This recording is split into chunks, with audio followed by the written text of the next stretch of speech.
کور کې چې دوه ورونه سره اوسېږي، درې وي، څلور وي او پلار و زوی وي، نور کوم قریبان چې سره د اکا زامن یې په کلي کې.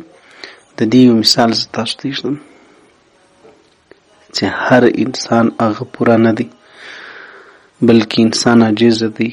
هر انسان دا یو څه ماندوالی خامخا لري، په یو کې به یو کمالي، په بل کې به بل کمالي. زموږ مثال دغه ړوند او دغه ګوډ دی چې دوه سوالګر ول، محتاج ول، فقیران ول. خو ناشنا دا ول چې دغه دواړه سوالګر هر یو په یو ناشنا عیب باندې مبتلا و. یو سوالګر په سترګو په غبرګو ړوند، بیخي د جهان رڼا او لمر ورباندې توره تیاره ښکاره کېدل، هېڅ په سترګو نه لیدل. او دویم سوالګر په پښو باندې شل او شوټ، بیخي د ځای حرکت نشو کولی.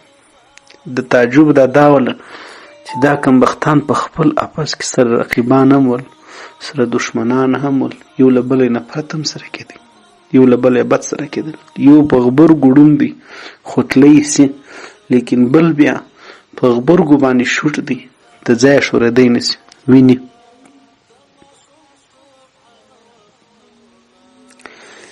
یو وخت دا دی ځنګله اور واخیستی، دی چې په کومه علاقه کې اوسېږي زلزله راغله، دی چې په کومه علاقه کې اوسېږي سیلاب راغلی، یو داسې آسماني آفت و عذاب راغلی چې د هغه څه تېښته او تګ حتمي و، لازمي و، ضروري و.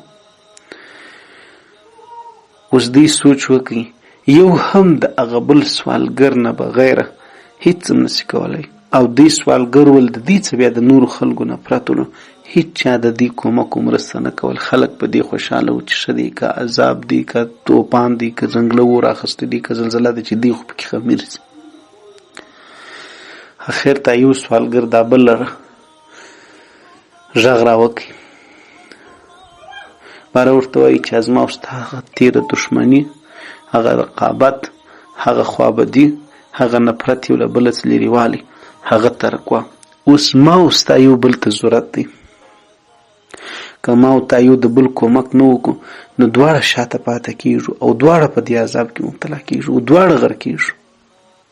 په لحاظه نن به ما او تا یو د بل په کار ورځو، نن به ما او تا یو د بل مرستو مدد کوو، نن به ما او تا به نسبت در هغه منفي نظر پر مثبت باندې نظر کوو، بجای در تاوان پر ګټه به نظر او سوچ فکر کوو چې ګټه مو څه ده، څنګه یو بل ته ګټه کولی رسولی شو.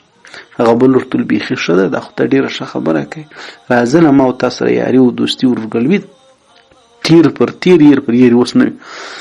دا ړوند چې کوم ولو دا ورلی، دا کوم ړوند چې ولو دا ورلی پر آواز باندې یا دې سره پیدا یې کړل، یا په یو کوټه کې دي یا په یو سرای کې دي، دا شوټ یې په څټ کې کښېناوی او منډه منډه لکه نور خلک چې دغه عذاب ځان خلاص کړي، دي دواړه هم د عذاب ځان بچاو کړي.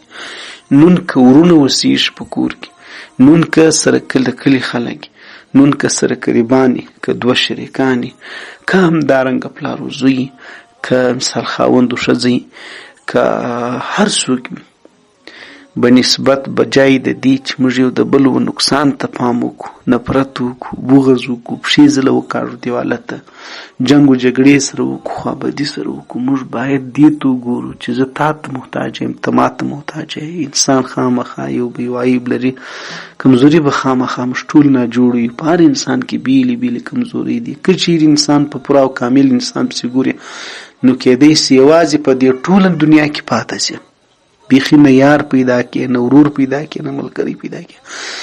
د دې سره سره چې په انسان کې کمزوري نو پیدا خواته باید انسان وګوري، باید هغه د پیدې خوا رامخته سي او پیدا یو بل ته سره ورسېږي.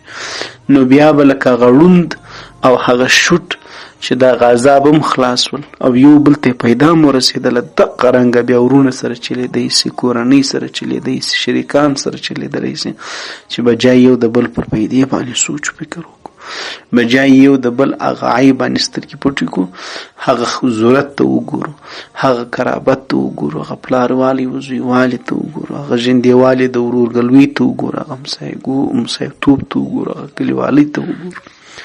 ډېر د سوچ او د فکر خبره د ډېر مثال دی د عبرت کوم سر په خلاصولو. ما ډېر ورونه لیدلی دي چې په خپلو کې پښې سره کښلي، یوه پلا مسکیني او دویمه پلا بې اتفاقي، دویمه پلا چې پیدا یې سر رسېږي او د بل خبره چې نه سره مني، نو څونه چې مخکې زلالت یا غزلالت یو په 3 چنده سي.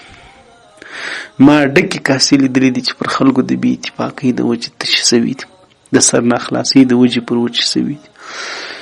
همدارنګه ما پلار او زوی لیدلی دي چې پلار او زوی څونه سره ژوندي لیکن یو د بل لیدلو ته تیار نه وي. ولې؟ وجه دا یې چې موږ صرف نظر پر هغه کمزوري ځای باندې کوو. موږ خالي دې ته ګورو چې تا ولیدی ونه کړل، ما ولیدی ونه کړل، هغه د پیدې خوا موږ په دوربین کې هم نه وینو. له دې وجې بیا به موږ هم دغه شانتې پاته یو، بیا به موږ د مینې مخلاص یو، د محبته به مخلاص یو، د عزته به مخلاص یو، د کرامته به مخلاص یو، له هر څه نه به مو لاس پرېولی، ځکه زموږ نظر چپی، موږ بنیاد چپیږي. خشت اول نهت چون معمار و کج، تا سوریه میراوت دیوار و کج. بس هم دقیقا نقل بیانو.